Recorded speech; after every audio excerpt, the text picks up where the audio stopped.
So I want to begin, of course, by thanking the Society and all of you here today for the invitation that has brought me here. In particular, thanking David Schaps for extending the invitation on the Society's behalf. Thanking Lisa Morris and Rachel Zelnick-Abramovitz for more recently helping me so graciously and so generously. It's been an absolute pleasure for both me and my wife. And having this chance to be with you, I've decided to use the opportunity to turn over a new leaf. Or perhaps more accurately, to begin to backtrack from a detour that my work took starting about 10 years ago. At the time, after finishing my commentary on Cicero's defense of Publius Cestius, I thought that I had identified in the speech's trafficking in praise a subject that could be treated more generally: the use of praise in late Roman Republican culture. After all, invective, the dark and snarling twin of praise, had long received a fair amount of attention, so I thought, why not give praise a chance? Of course, that did mean that I would have to begin by confronting the most conspicuous manifestation of late Roman Republican praise, namely the praise that Cicero lavishes on himself. Cicero's apparent conceit, and why I say apparent will become clear, Cicero's apparent conceit is not a very pretty sight to most modern eyes. And those who have had the chance to steel themselves to gaze upon it soon discovered the classic study published 65 years ago by Walter Allen under the title precisely Cicero's Conceit. There, Allen gathered much of the evidence of the phenomenon and made it, if not wildly attractive, at least culturally intelligible. It's certainly not my aim today to take issue seriously with Allen's treatment, but I do want to suggest that there's something perhaps more to say about Cicero's self-praise, and especially about his use of praise more generally, which was not part of Allen's topic. So to focus my argument, I use the prosestio, the most elaborate and most interesting of the so-called post-veritum speeches, the speeches delivered in the 6 months or so after Cicero returned from exile, where he takes the opportunity both to look back in time, to give his version of Roman politics leading to his exile in 58 and 57, and to survey the current political scene in a long excursus on the so-called populares and optimates. The speech's scope makes it useful because it is a virtual laboratory of Ciceronian invective and praise. In it, Cicero elaborately and memorably caricatures the major villains, his great enemy Publius Clodius Pulcher, who drove him into exile, the consuls of 58, Piso and Gabinius, who collaborated, and he abuses at greater or lesser length a handful of other knaves along the way. More important for my purpose today, he bestows praise on over 24 contemporaries in remarks that range from brief honorific notices to full-blown encomia. It is also a speech in which his self-aggrandizement seems to reach heights it had not scaled before and would certainly never reach again. So to start, I'll quickly summarize the main lines of Walter Allen's essay for orientation, and then fill out the picture a bit by considering the way Cicero's self-aggrandizement works in prosestio. In the second half of my discussion, I'll show how Cicero's self-aggrandizement in this speech is inseparable from the praise of others, in the two senses of that phrase, both the praise that Cicero bestows on others, and no less important, the praise that others bestow on him.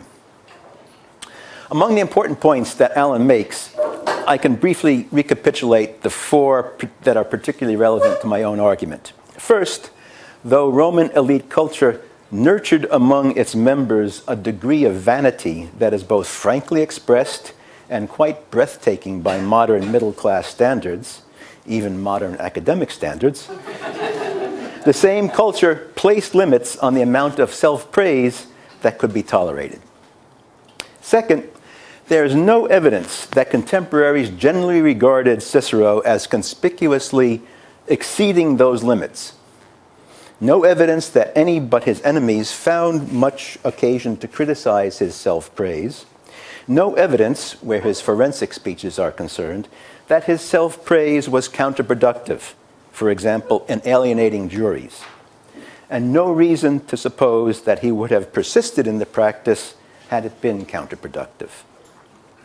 Third, and despite appearances to the contrary, Cicero repeatedly shows himself to be sensitive to the question how far self-praise was socially acceptable. Finally, when he finds himself in circumstances where self-praise seems needed, he typically frames the necessity in terms of maintaining his dignitas. That is, he must speak in ways that are honorific to himself because he is compelled to respond to wrongs, to injuriae that have detracted from his dignitas, or because the worth of deeds that have gained him praise has been brought under doubt. Here, the tension inherent in self-praise is helpful in illuminating the hierarchy of values within the culture, as the imperative of maintaining your dignitas trumps the imperative of moderating the way you talk about yourself. And when you reflect that Cicero merely praises himself to maintain his dignitas, whereas Julius Caesar invaded Italy, you can put things in perspective. I believe that Allen got all of this essentially and very helpfully right. Yet if we turn to Procestio, we find there is a dimension of Cicero's conceit on which his discussion does not really touch. It's an important dimension, and one not limited to this speech. To appreciate it, we must first consider the speech's setting and argument. So bear with me as I go over the background. On February 10 of the year 56, a charge of vis, public violence, was brought against Publius Cestius, who as tribune the previous year, in 57, had supported Cicero's recall from exile. Indeed, it is Cestius, along with his fellow tribune Titus Annius Milo, and the consul Publius Lentulus Spinther, whom Cicero repeatedly credits with being chiefly responsible for his recall. Hence the sense of obligation that he expresses at the start of the speech when he says, quote, "I once thought that I would be obliged to use my voice in thanking those who have most earned my gratitude, but I am now forced to use it in warding off the perils launched against them." In Cestius's case, it was an obligation Cicero was able to fulfill independent of his own sentiments. For his correspondence shows that he was at the time rather put out with the person he found a rather peevish fellow, morosus homo. But of course, none of that shows on the surface of the speech, that he delivered roughly 1 month after the charge was first brought, late in the second week of March. Speaking last, as was his custom, after speeches by Gaius Licinius Calvus, Marcus Licinius Crassus, and Quintus Hortensius, Cicero felt free to range rather widely, delivering what he called in the exordium an unmethodical and general defense, confusa atque universa defensio. And indeed, it is extraordinarily difficult to infer from this speech exactly what specific acts the charge against Cestius comprised. Though Cicero spends 6,600 words describing the events of 58, up to and following his departure into exile, another 2,100 words on the events of 57, when Cestius was tribune, he uses exactly 125 words to describe a single act of Cestius as tribune. And that happens to concern an episode in which Cestius himself was the object of a violent attack. To the extent that this strategy resulted in a certain obfuscation, that was no doubt a welcome side effect. but it was surely only a side effect, for the main strategy that Cicero chose to follow was far bolder. Any charge of vis was a political charge, not just in the sense that it was often brought by one political faction against a member of another, as was certainly true in Cestius's case, but in the more fundamental sense that it alleged a political crime, a crime against the interests of the community as a whole. Any charge of vis alleged that the relevant acts were not only criminally wrong, but were fundamentally contra rem publicum, against the common good. Consequently, the charge invited a political defense, which is exactly what Cicero mounts, with a stunning simplicity and directness. He contends that the events leading to his exile amounted to an overthrow of the res publica, and that the events leading to his recall amounted to the Republic's restoration. That is why he spends so many thousands of words on the events of 58, and why he really does not need to address any of Cestius's specific acts. If the attacks upon himself undermined the Commonwealth, if his expulsion laid the Commonwealth low, if his restoration revived it, then by definition, no action on Cestius's part to secure his return could be against the public interest. That the Commonwealth's interests differed in no important way from his own is a central thought that Cicero uses to undermine the prosecution's case. Hence his attempt to identify himself with the res publica and vice versa, an attempt that begins at the speech's outset and never lets up. And I've put a few examples on handout number 1. From section 5, Fortune herself established that Publius Cestius should hold the tribunate in the civil community's gravest crisis, when the Commonwealth, overturned and battered, lay in ruins. That is, when Cicero himself was in exile. Section 15, I must set out in detail the shipwreck that the Commonwealth suffered in the previous year, that is to say 58, the year of Cicero's exile, for you will find that everything Cestius later said, did, and intended was aimed at picking up the pieces and restoring the well-being of us all. Section 24, the consuls in 58 openly made a pact with Clodius that they could have their pick of the provinces, provided that they first handed over the Commonwealth, battered and bound, to the tribune. Moreover, they said that the deal, once struck, could be sealed with my blood. And so on and on and on. But wait now, you might say, what sort of argument is this? The exile of one man was equivalent to the Republic's overthrow? The restoration of that one man was the equivalent of the Republic's resurrection? Surely there could be no more striking example of self-aggrandizement, of egomania raised pathologically to the level of political principle. Well, yes, that's how it appears at first sight. Yet there are a few significant points to note about this argument, however bizarre it might seem. First, and on a practical level, it apparently worked, or at a minimum, did not hurt, for Cestius was acquitted unanimously by the jury of 75 men. Second, much more important, the argument is not quite what it appears to be at first sight. Consider the passages that appear on item 2 in the handout. First, from section 27, what greater distinction could anyone find in all history than this, that all patriots, on their own and in concert, and the entire Senate, as a matter of public policy, took on the dress of mourning for one of their fellow citizens? Or section 50, any risk to my life placed the Commonwealth in peril, and I was for that reason commended to the protection of foreign peoples by letters sent by the consuls in accord with the Senate's resolution. Section 121, I, whom Quintus Catulus and many others in the Senate had called Father of the Fatherland. Section 128, for did the Senate ever commend any citizen save me to the protection of foreign nations, ever express formal thanks for any citizen's well-being save mine.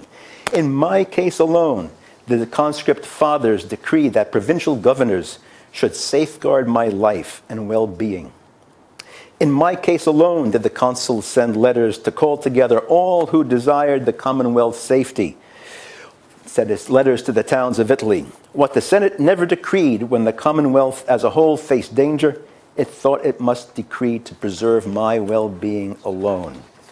Finally, section 129, that hero, namely Pompey, bore witness in a prepared statement of his views to the fact that I alone had saved the fatherland. A packed meeting of the Senate so fully aligned itself with his statement that only a single enemy of the people dissented, namely Clodius, of course, and that very fact was entrusted to the public records so that generations to come would ever remember it. The Senate decreed that no one was to bring to bear any cause for delay in securing my return, and that if anyone did otherwise, he would patently be seeking to overturn the Commonwealth. Now, there are several points to be made about these passages. First, they show that Cicero's premise in the speech, identifying himself and his interests with the res publica and the public interest, did not involve self-aggrandizement at all, if by that term is meant inflating one's worth beyond some generally recognized assessment. The generally recognized assessment was exactly that his well-being was identical with the Commonwealth's. Nor did his premise involve boasting, if that means engaging in self-praise and making claims about one's own abilities or status. Cicero was neither praising himself nor making claims of his own.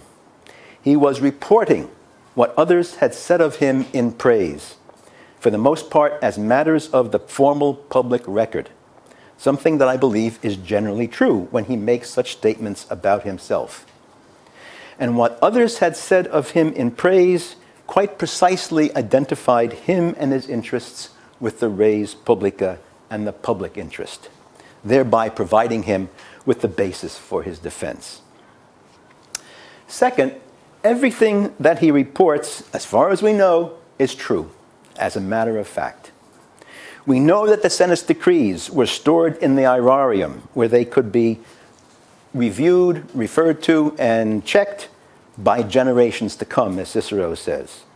We know that the Senate and people had previously assumed mourning dress to mark some public catastrophe, and we know that they would do so in the future.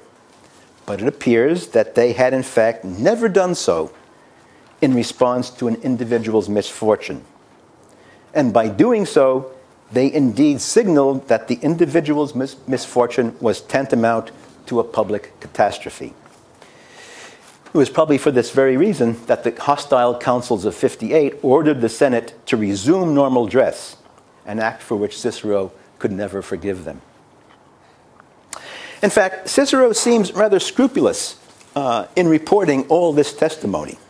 Notice that whereas he is unsurprisingly keen to notice gestures made by senatorial decree and to record honors uniquely bestowed upon him, he only says that Quintus Catulus and many others in the Senate applied the honorific phrase pater patriae to him. That is, after the suppression of the Catilinarians. He does not say that it was decreed or that he was the first to be so called. And we happen to know that the title was not bestowed by senatorial decree until the Senate gave it to Caesar after the Battle of Munda, over a decade later. And we also know that Cicero himself, for one, had previously applied the honorific phrase pater patriae to Marius when he was defending Gaius Rabirius earlier in 63. Very well, you might say. So he's not making it all up and thumping his chest to inflate his worth. But really, must he? I mean, isn't it all rather unbecoming? Of course, I'm not suggesting that Cicero found it burdensome or distasteful to identify himself with the res publica. But in a word, no, it was not unbecoming. Indeed, quite the opposite. Not to have deployed this testimony, as he does, would have been ethically strange for two very Roman reasons. First, as he says at the outset of the speech, he was, quote, obliged to use his voice, not only in thanking those who had most earned his gratitude, but also in warding off the perils launched against them. Satisfying such obligations stood very near the top of the Roman hierarchy of moral needs. To have had at hand the means to do the job in a way that could extinguish the danger at its source by overturning its premise, and then refuse to use those means, well, at very best, that would seem to engage in overly nice concerns about oneself, when concerns about oneself were not the main item on the agenda. But, and this is the second reason, there is no ground for supposing that Cicero did have cause to be concerned about himself in any case. The acts of praise that he recorded, the quasi-ritual gestures of public mourning, the Senate's decrees, the consul's letters, and so on, were very simply the just reward of the patriot. It was, to use language Cicero himself uses in Procestio, the bona fama bonorum, the good opinion that good men spread abroad about one. Quae solo vere gloria nominare potest, the only thing that can really be called glory. In the system of Roman values, a system that, where glory was concerned, Cicero did not question until the very end of his life, this was the only compensation a good citizen decently sought for his service to the community. Such a citizen would, of course, continue to render that service even if the compensation were not forthcoming, but once glory was gained, not to be glad of it, not to encourage others to share your gladness by spreading it abroad, that would be quite un-Roman. By speaking of that praise, Cicero was just wearing the public character that he was entitled to wear, assembled from all the things that good men said about him. Now, it is true that the good men in question could not have intended their praise to be used quite for the purpose that Cicero uses it here, to defend a man who surely was guilty, if not of public violence according to the letter of the law, then certainly of contributing to the general level of political violence in the last decade of the Republic, a point that Cicero himself in effect concedes. It is no less certainly true that the praise of others reported here could not have been the transparent, unanimous, and spontaneous thing that Cicero represents it as being. For example, he neglects to mention that when the people and the Senate adopted mourning in his support, they were actually following his own lead. For he had assumed mourning dress after Clodius promulgated his first law aimed against Cicero, a move that Cicero himself later came to regard as a gross tactical error, as his correspondence from exile reveals. And surely whatever was going through Pompey's mind on that day in July 57, when he read from a prepared statement to declare Cicero the Commonwealth's unique savior, it cannot have been simple. For one thing, when something like that very claim was communicated to Pompey by Cicero himself early in 62, it had put a lasting frost on their relations. Pompey wanted to hear nothing about that. For another, Pompey himself was the man who had most flagrantly betrayed Cicero during his crisis in 58. But such considerations do not matter much in the Roman economy of praise. In this economy, praise is a commodity, a thing of value traded back and forth. Any given act of praise is like a piece of currency put into circulation. It becomes transferable, like the cash I might pay you for services rendered, and the recipient is free to use it to suit his needs. Within this economy of praise, a stereotypical view of Cicero would suppose that he was above all a consumer, avidly accumulating and parting with little. but that is not at all the case.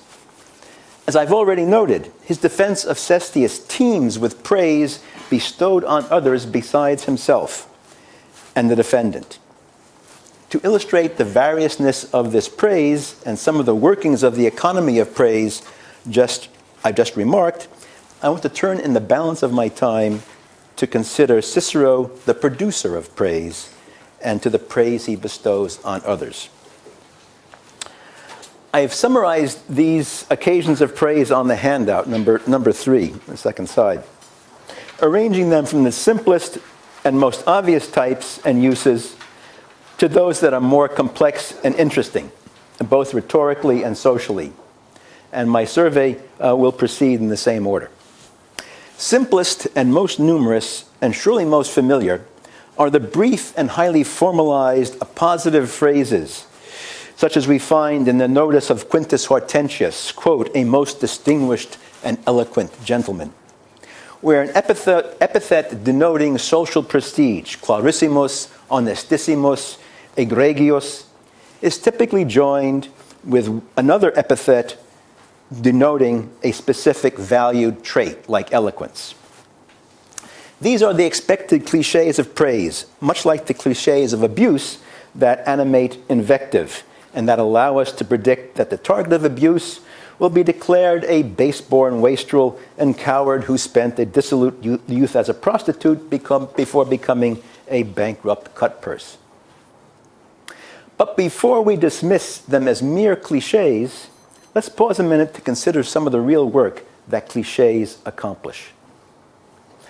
We can notice first that though the number of people praised is not small, the range of qualities for which they are praised is quite narrow. Except for the Laenii, members of a provincial family of Brundisium who sheltered Cicero on his flight into exile and who are praised as docti, the qualities cluster very densely around fortitudo and fides, and related excellences on the order of constantia, gravitas, and magnitudo animi, along with virtus in the very strongly gendered sense of manliness. They are the core virtues of Roman public life, the virtues of the boni, the good men who uphold the common good, the patriots. They are predictable and stereotypical, and they are useful in praise and valued in practice precisely because they are predictable and stereotypical. Just because they are unsurprising and not idiosyncratic, they can be shared to a superlative degree by any number of men. And those men can uphold the common good just because they share them. To put the point another way, we would never expect to hear Pompey praised as, quote, the most agile mind of his generation. Not just because mental agility was not conspicuous among his noteworthy traits, but because the Romans did not especially value mental agility as a political virtue, and because the form of expression, the most X of his generation, is too distinctive, too individualizing. It is the great merit of the Latin superlative for this purpose that it is non-exclusive. Only one man can be called the most agile mind of his generation, but any number of men can be fortissimi. In this respect, the praise bestowed on Cicero, for example, as the unique savior of the Commonwealth, appears all the more extraordinary. The praise that Cicero bestows in these phrases distinguishes the recipient, but only by placing him in a category of men who are distinguished to an equally superlative degree in respect of bravery, loyalty, and the like. The categories taken altogether define the boni, the real patriots. Of course, it is a favorite stance of Cicero, especially in the speeches after his exile, that all good men stand together on the same side, which is to say, on his side, united against an outcast band of renegades and desperados. Accordingly, just because they identify the qualities of the boni, these brief courtesy notices serve at the same time as markers denoting the people who, at least for the present occasion, can be regarded as mei, as my people, the people on my side. Here the phrases serve two main purposes. First, and most straightforwardly, they are a form of currency used to underwrite a system of retributive justice, of payback.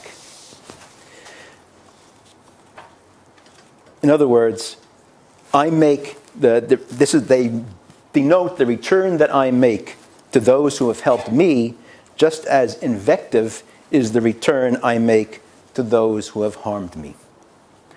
One example of this payback is the praise of the Linnaei, the family of Brindisium already mentioned, whose cultivation received notice. Another example is the praise twice bestowed on the relatively obscure figure Lucius Ninius, who as tribune in 58 had done what he could to support Cicero in the prelude to his exile. More subtly, the phrases of praise are a means of maintaining a certain public face when referring to persons with whom one's relations might be problematic. Hortensius, that most distinguished and eloquent gentleman, was in fact one of the aristocrats who Cicero believed had acted out of spite and envy to betray him at his moment of crisis, to let him down during his exile, and to obstruct him even after his return. Only after Hortensius supported Cicero for election to the College of Augurs, 3 years after this speech, could Cicero speak of him with genuine warmth.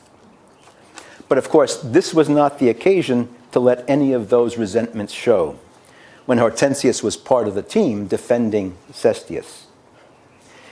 Even more problematic were Cicero's relations with Pompey and Crassus, both of whom were present at the trial. Crassus as another advocate for the defense, Pompey as a character witness for Cestius. Conflicted does not begin to describe Cicero's attitude toward Pompey, who had ruthlessly failed him in 58. As for Crassus, just a few weeks before this speech, Cicero had learned from Pompey that the magnate was funding the arch-villain Clodius in his ongoing villainies. But of course, both received the expected tokens of courtesy. Still, the case of Pompey and Crassus provides a reminder that even the merest cliches of courtesy can have real force, if not through their presence, then through their omission. In the one passage where Cicero cannot avoid referring to the three dynasts, Pompey, Crassus, and Caesar, all together, he does so in these terms. This is handout number 4. Gnaeus Pompeius, a most distinguished man and most friendly disposed to me now, as he was to the extent possible then, in 58. Marcus Crassus, the bravest of men, with whom I enjoyed every degree of friendship. And Gaius Caesar, whom I had never given just cause to be estranged from me. The omission of even a specious superlative makes the reference to Caesar, who was not present, every bit as chilly as the March day on which the speech was delivered. That chill is made only more biting in the one apparently laudatory phrase that Cicero applies to Caesar in the speech. This is handout number 5. When he refers to him as, quote, a gentle person to whom bloodshed is alien. Given that Caesar for 2 years had been slaughtering Gaul by the 10,000s, we might suspect irony. But Cicero is no doubt thinking only of Roman blood, and the irony lies elsewhere. Cicero alludes to Caesar's position opposing the execution of the Catilinarians in December of 63. It was, of course, those executions that armed Clodius in his attack on Cicero, and Caesar had restated his opposition to those executions in a public meeting called by Clodius just days before Cicero fled in March of 58. A fact that Cicero suppresses in this speech, though he surely did not forget it. I'll round off this survey by looking briefly at 2 other passages where Cicero uses praise for more substantial argumentative purposes than merely positioning himself vis-a-vis another person in passing. The first occurs early in the speech when Cicero is providing the obligatory sketch of the defendant's early life to show that the virtues Cestius displayed as tribune had deep roots. He wishes to show in particular that the devotion Cestius displayed in supporting Cicero himself is of a piece with the admirable devotion Cestius earlier displayed to several authoritative older men, his own father and the fathers of his first and second wives. He must therefore bring the older men on stage, which he does in these terms. This is item number 6 on the handout. Publius Cestius's father, judges, was, as most of you recall, a wise, pure, and strict man who came in first in the elections for tribune of the plebs in a field that included some of the most notable men at a very favorable time for our community, that is, the 90s BCE, but was thereafter less keen to enjoy further office than to be seen worthy of it. Gaius Albanius, the most honorable and respected man, a most honorable and respected man. That most excellent and unfortunate man, Lucius Scipio, who had been cast out when the Commonwealth was tossed on turbulent seas. A man then prostrate in a foreign land, who could rightly have followed in the footsteps of his ancestors. If Cicero seems to be working especially hard in the first and last cases, that is because he is, with good reason. The excellent and unfortunate Lucius Scipio was Lucius Cornelius Scipio Asiagonus, an adherent of Marius who became consul in 83 and was a thoroughly despicable piece of work even by the terrible standards of the 80s. Deeply treacherous, twice deserted by his army, he fled to Marseille either just before or just after being proscribed, though of course Cicero's euphemisms and cliches disclose none of this. As for the elder Cestius, he is introduced in terms that make him a paragon even among defendants' fathers, who are generally made to seem candidates for beatitude. Whereas strict Severus is what any father should be, the only individuals Cicero elsewhere describes as both wise, sapiens, and morally pure, sanctus, are the optimate leader, Quintus Catullus, and Socrates. When Cicero assures the majority of the judges that they recall the good man's election to a tribunate sometime in the halcyon days of the 90s, he is merely planting a useful idea in their minds, since most of them almost certainly were too young to recall it in fact. When he says that the elder Cestius was thereafter less keen to enjoy further office than to be seen worthy of it, he means that the man either withdrew from service to the Commonwealth or was defeated when he stood for further office. Were he an opponent, Cicero would of course attack him for the former trait or demean him for the latter. In these sketches, Cicero toils to spin hay into gold, using praise for rhetorically conventional ends in ways that are, unsurprisingly, economical with the truth. My last example involves a passage that is much more ambitious and revealing in several ways. The praise of the, quote, godlike Milo and the immortal manliness displayed while he was tribune in 57, one of the two full-fledged encomia that Cicero incorporates in the speech. The other encomium of the younger Cato would be just as interesting to examine if time permitted. The passage occurs at the climax of what passes for Cicero's formal defense, just before he turns from his narrative of past events to consider present circumstances in the excursus on the optimates and populares that engrosses the last third of the speech. Cicero's premise for the encomium, briefly, is this.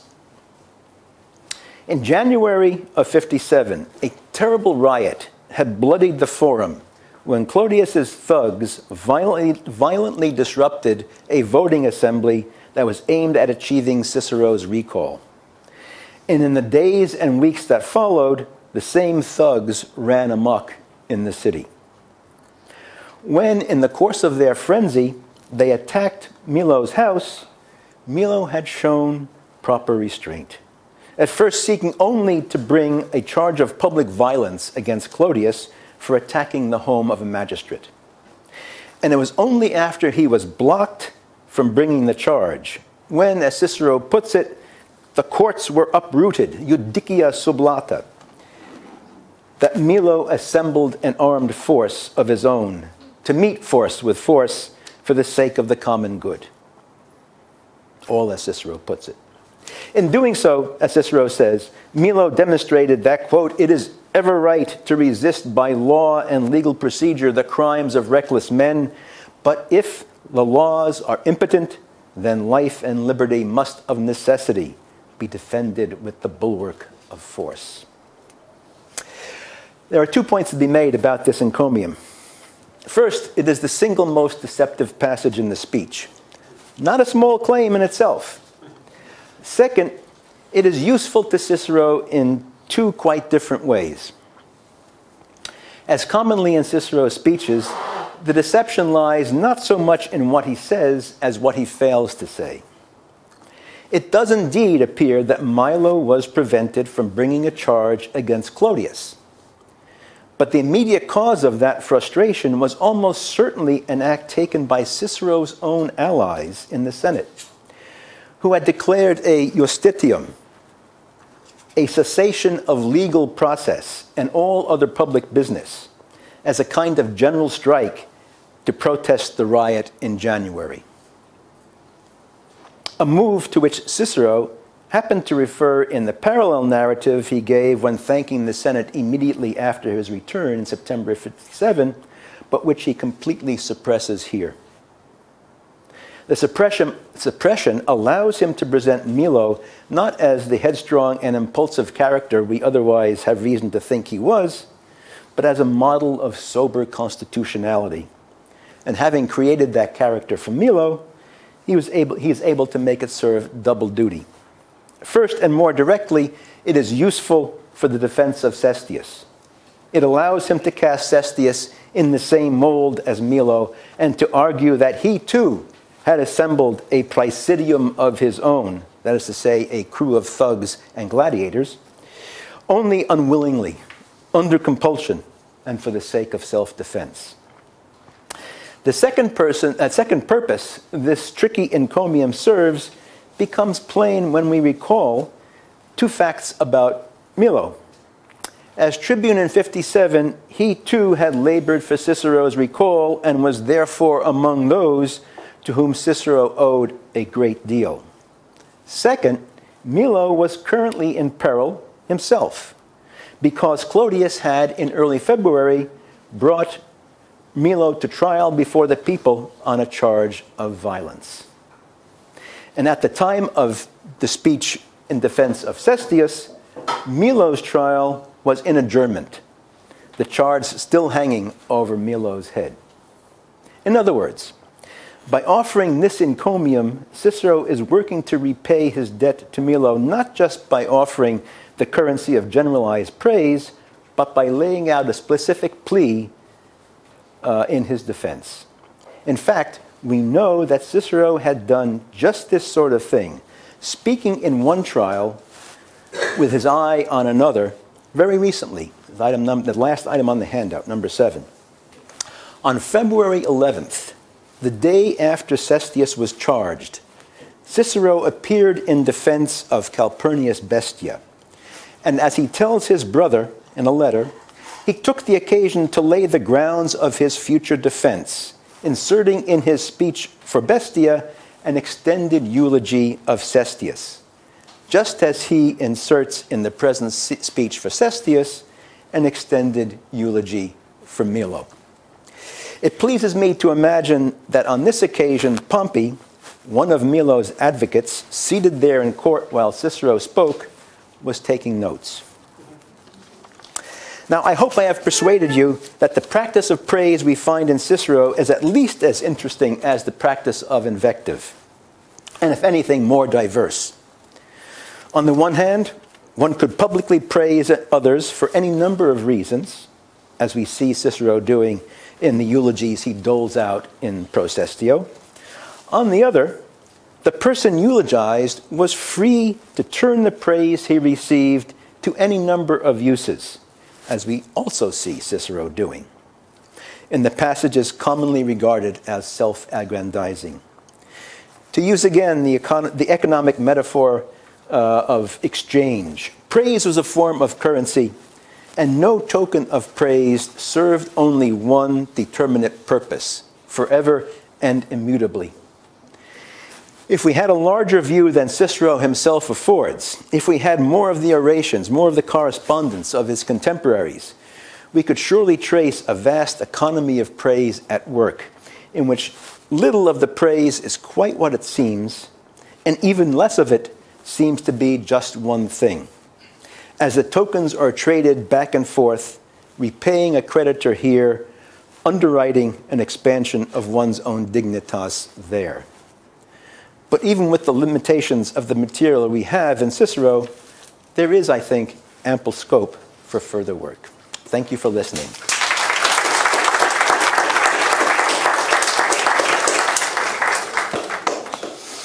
Happy to take questions. I think it was a wonderful speech. Thank you. I think it was fine. It's the most. Did you ever give some thought to comparing this economy of rhetoric or phrase in Roman antiquity with modern politics and politics? And if so, how would you compare?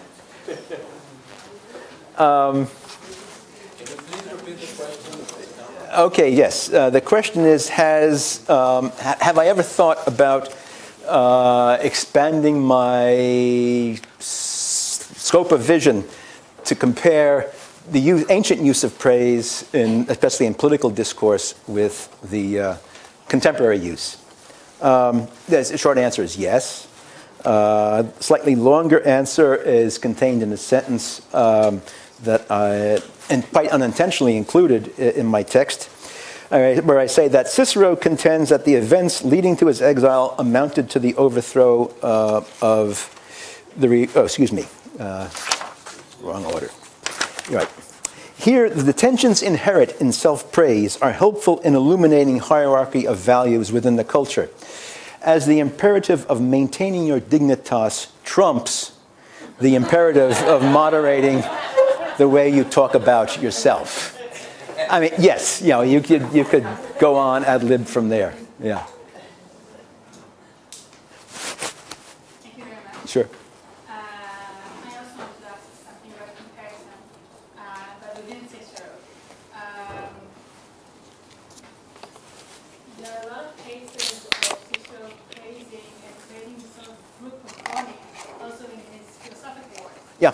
Especially in the Author and Brutus, they actually create a dynasty of those good men. Mm-hmm. And I'm wondering, since he isn't actually speaking to a live audience, Mm-hmm. and he has also sort of motive, what is the relationship you might see between those two kinds of texts? I don't think fundamentally there's an important difference in the sense that they were both kinds of texts. The forensic speeches and the philosophical texts were essentially aimed at the same audience, the audience of the elite. I mean, the speech in praise in defense of Cestius was aimed at a jury in the first instance composed of senators, equites, and the tribuni aerarii, and at the level, census level below the equites, basically all members of the elite.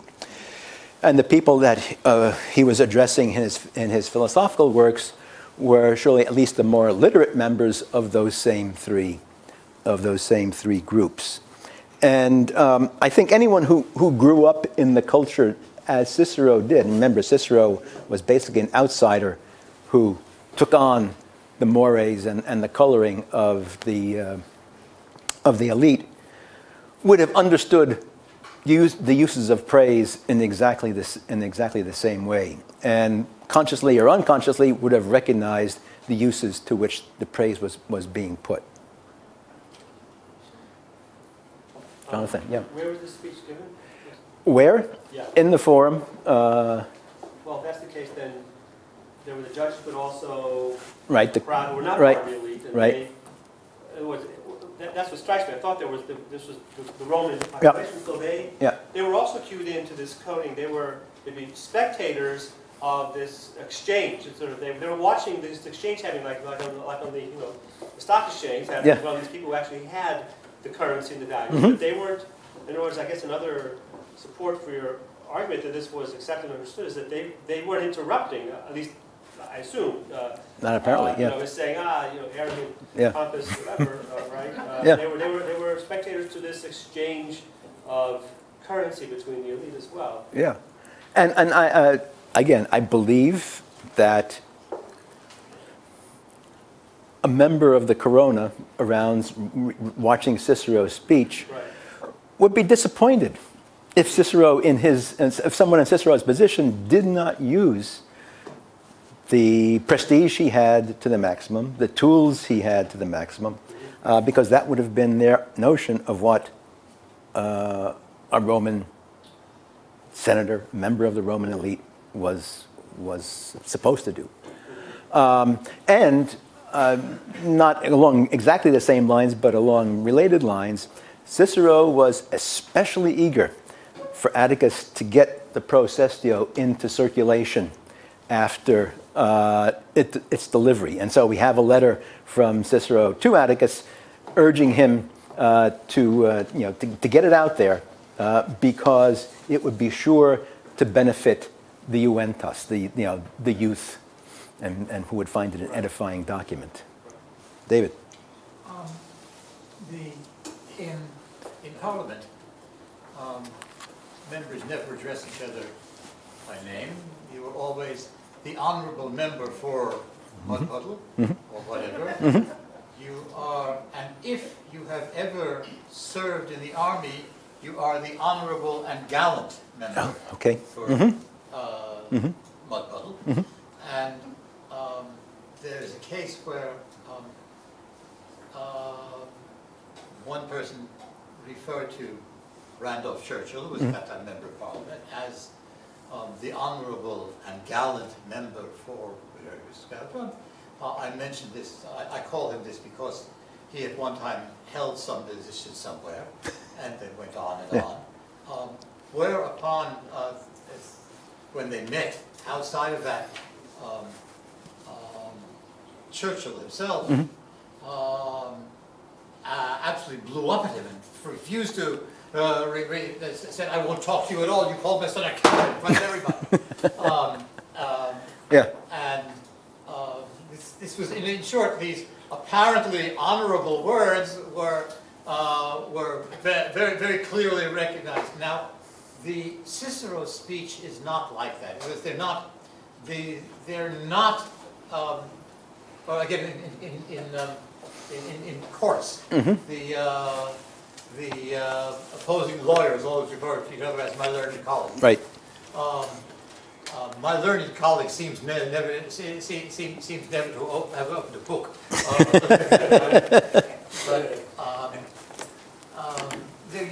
Cicero is not at all using fixed phrase, but to what extent?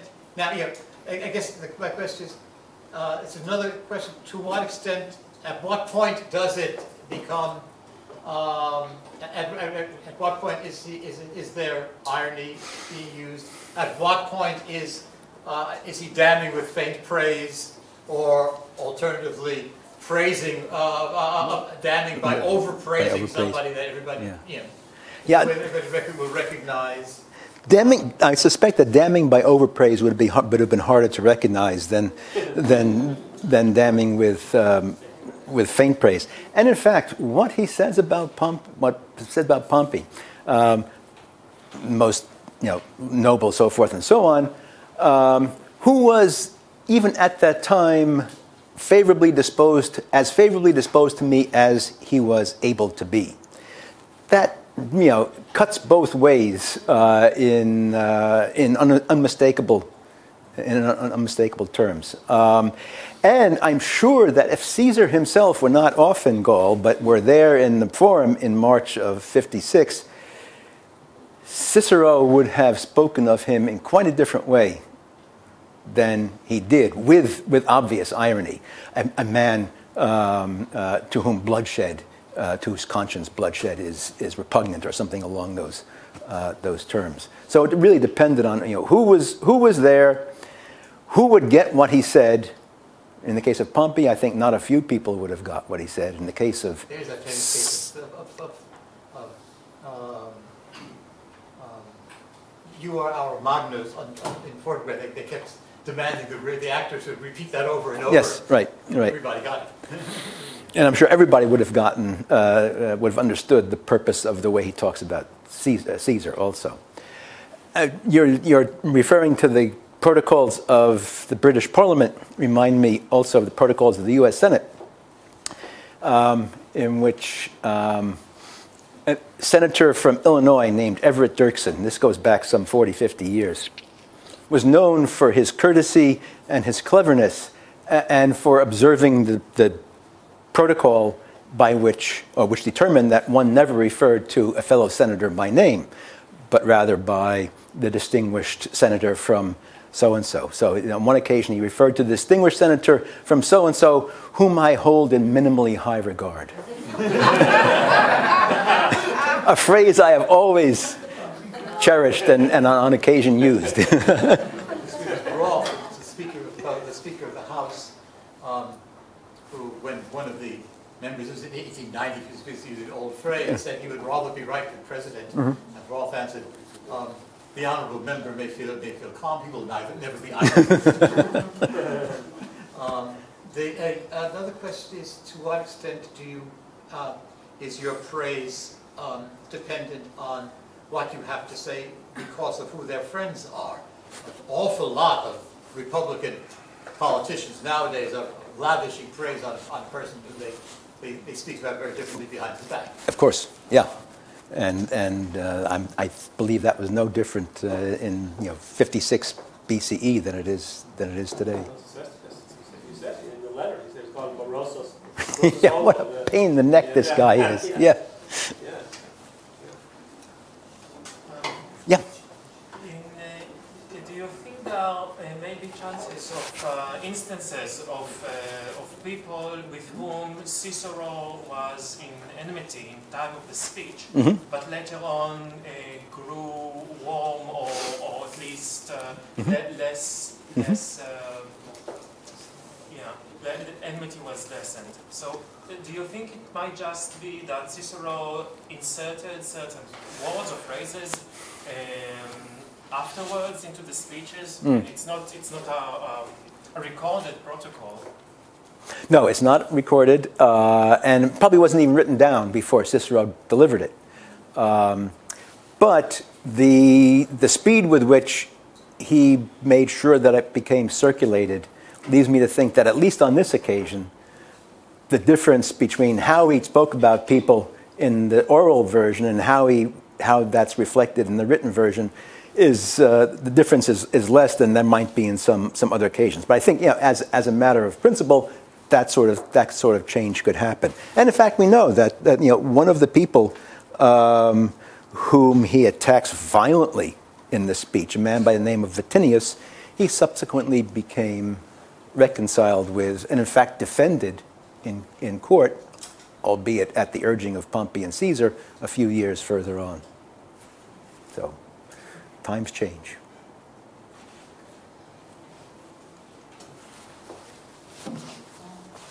Well, thank you very much again.